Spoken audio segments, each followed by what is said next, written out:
जब चोटी काटने के लिए मुगल हमारे सामने आए तो हमारे पूर्वजों ने कहा कि अब हमारा तो कोई वश नहीं है, लेकिन एक प्रार्थना है, चोटी मत काटिए। कहा नहीं, वो तो हम काटेंगे। कहा तो ठीक है, यहां से मत काटिए, यहां से काट लीजिए। गला कटवा दिया, चोटी नहीं कटवाई। उस चोटी को आपकी पुलिस पकड़ पकड़ के उखाड़ के झटक रही है। आप ऐसी परिस्थिति उत्पन्न कर रहे हैं, ऐसा दृश्य उत्पन्न कर रहे हैं जानबूझ करके, ताकि कोई भी हिंदू बालक अपने धर्म का अध्ययन करने के लिए किसी गुरुकुल में न भर्ती हो। डर जाए कि अगर हम वहां जाएंगे तो क्या होगा। आज हमारे विद्यालय के बच्चे सवेरे हमारे पास आए थे। कुछ बच्चों ने प्रश्न उठाया। उन्होंने कहा, महाराज जी हम लोग चिंतित हैं। हमने कहा क्या हुआ? बोले जब हमारे मठ पे बुलडोजर चल जाएगा, मठ गिर जाएगा तो हम लोग कहाँ पढ़ेंगे।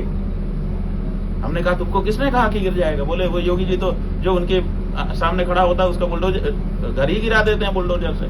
माने बच्चों तक में ये भय व्याप्त कर दिया है आपने कि अगर वो आपके सामने खड़े होकर कुछ बोलेंगे तो उनका घर बुलडोजर से गिरा दिया जाएगा।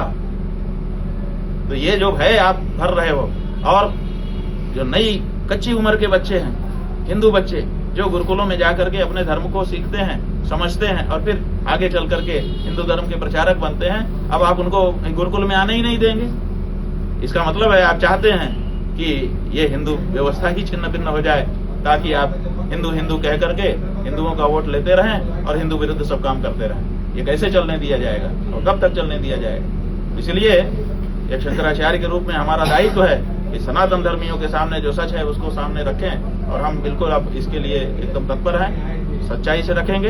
हम बार बार पूछते हैं, आप एक बार फिर पूछ रहे हैं, बोलो देखने वाले हिंदुओं, क्या तुम्हारा गेरुआधारी सन्यासी मांस विक्रेता हो सकता है? एक मुख्यमंत्री तो मांस विक्रेता है। सरकारी आंकड़ा है कि 13 मैट्रिक टन पिछले साल में ही उत्तर प्रदेश से मांस बिका है। तो ये मांस का व्यापारी गेरुआधारी हो सकता है? और उसमें गाय का मांस मिला करके बेचा जा रहा है। जब कंटेनर पकड़ा जाता है, ये लोग आंकड़े में लिख देते हैं भैंस का मांस, और जब कंटेनर को FSSAI जाकर के लेबोरेटरी में जांच करती है तो सब, चाहे भोपाल में पकड़ा जाए, चाहे नोएडा में पकड़ा जाए, सब जगह जहां भी पकड़ा जा रहा है, चाहे दिल्ली में पकड़ा जाए, सब का सब गाय का मांस सिद्ध होता है। इसका मतलब भैंस के नाम पर आप गाय काट काट करके बेच रहे हो, और योगी भी बने हो, सन्यासी भी बने हो, गेरुआधारी भी बने हो, हिंदू सम्राट भी बने हो। लद गए वो दिन जब ये सब झूठ चल रहा था। अब ये झूठ चलने वाला नहीं है। ऐसे नकली हिंदुओं को ये हिंदू जनता मार मार के ठीक करेगी। मार मार के का मतलब ये नहीं है कि थप्पड़ मारेगी, उंगली की चोट देगी।